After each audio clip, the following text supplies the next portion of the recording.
wabarakatuh.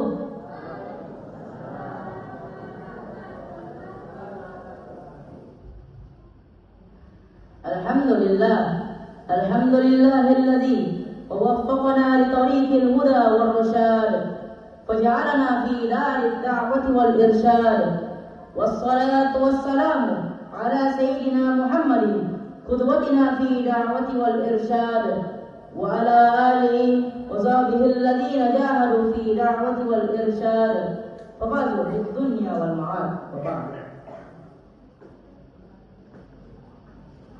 Puji syukur kita panjatkan atas kehadirat Allah Subhanahu wa taala yang masih memberikan kita kemudahan untuk melangkah ke rumahnya pada bulan Ramadan ini. Salawat serta salam kita kirimkan kepada Nabi Allah Muhammad sallallahu alaihi wasallam dengan mengucapkan Allahumma shalli ala sayyidina Muhammad. Nabi yang telah membawa kita dari alam gelap gulita ke alam terang benderang, atau dalam istilah lain minaz zulumati ila nur atau ila siratal mustaqim. Sidang jamaah tarawih yang insyaallah dirahmati oleh Allah Subhanahu wa taala. Kita sebagai manusia harus memiliki rasa cinta terhadap Allah Subhanahu wa taala. Karena sesungguhnya Allah Subhanahu wa taala adalah Ar-Rahim, Maha Penyayang, yang menyayangi hamba-hambanya. Serta kita harus bertakwa kepadanya dan bertawakal kepadanya sehingga bisa menjadi sifat kemuliaan terhadapnya. Insyaallah pada kesempatan kali ini saya akan membawakan dakwah Islamiyah yang berjudul sifat kemuliaan terhadap Allah Subhanahu wa taala.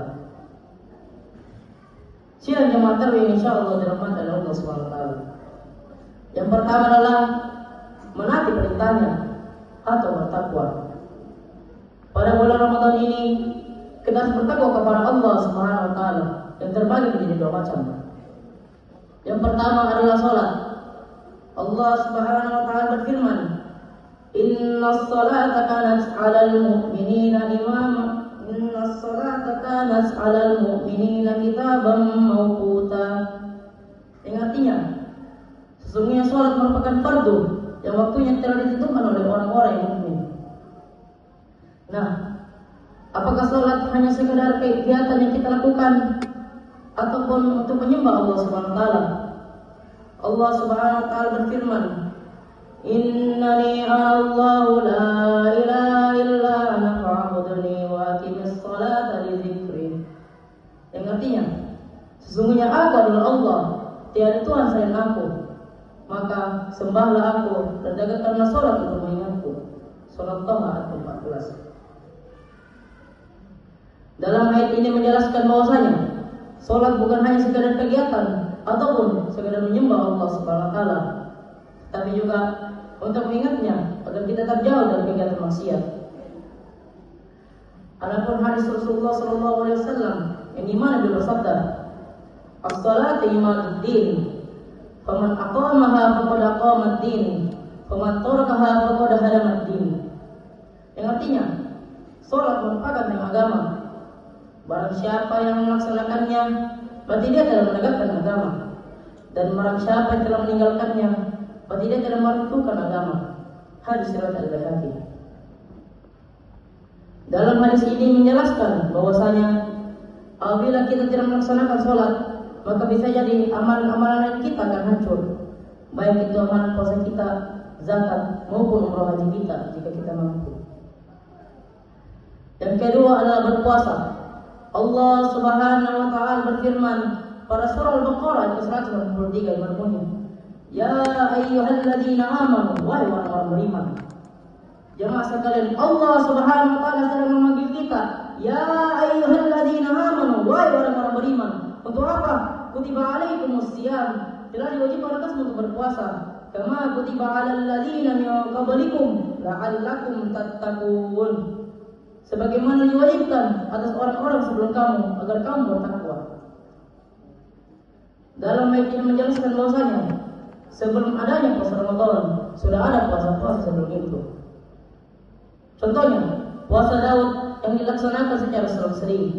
Puasa Nabi Musa yang dimana beliau berpuasa selama 40 hari dan 40 malam sebagai persiapan penerimaan wahyu. dan puasa Nabi Nuh yang hingga sepanjang tahun kecuali pada hari-hari raya. Contoh yang kedua adalah bersyukur kepadanya.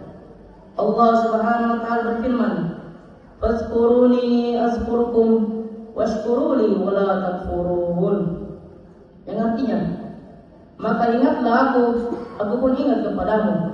Bersyukurlah kepadaku dan janganlah kamu ingkar kepadaku. Artinya adalah kita harus bersyukur kepada Allah karena telah memberikan kita banyak nikmat. Contohnya, kita harus bersyukur kepada Allah karena masih diberikan nikmat kesehatan. Kita harus bersyukur kepada Allah karena masih diberikan umur yang panjang. Kita harus bersyukur kepada Allah karena masih memberikan kita kemudahan untuk menuju rumahnya pada malam Ramadan ini. Maka nikmat-nikmat tersebut kita tidak boleh ingkari. Yang ketiga adalah berzikir kepadanya. Allah Subhanahu wa taala berfirman, "Ya ayyuhalladzina amanu." Wahai orang-orang beriman. Allah Subhanahu wa taala sedang memanggil kita lagi. Ya ayyuhalladzina amanu, wahai orang-orang beriman. Untuk apa? Ya ayyuhalladzina amanu zkurullaha dzikran katsira. Yang artinya, wahai orang-orang beriman,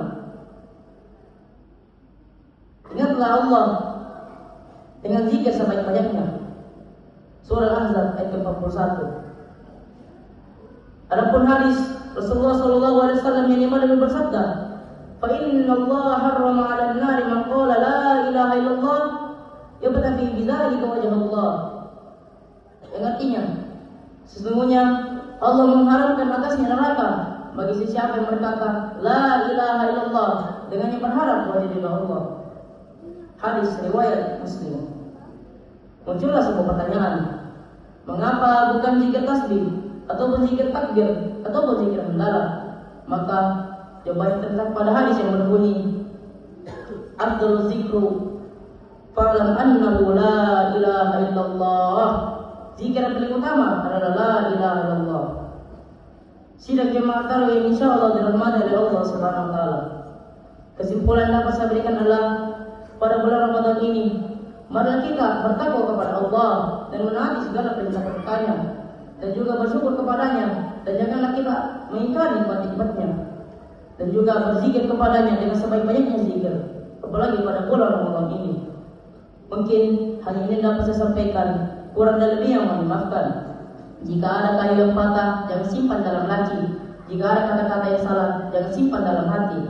Unzur maqalah wala tanzur maqalah. Lihat apa yang disampaikan dan jangan lihat siapa yang menyampaikan. Wabillahi taufiq wad da'watu wal irsyad. Assalamualaikum warahmatullahi wabarakatuh.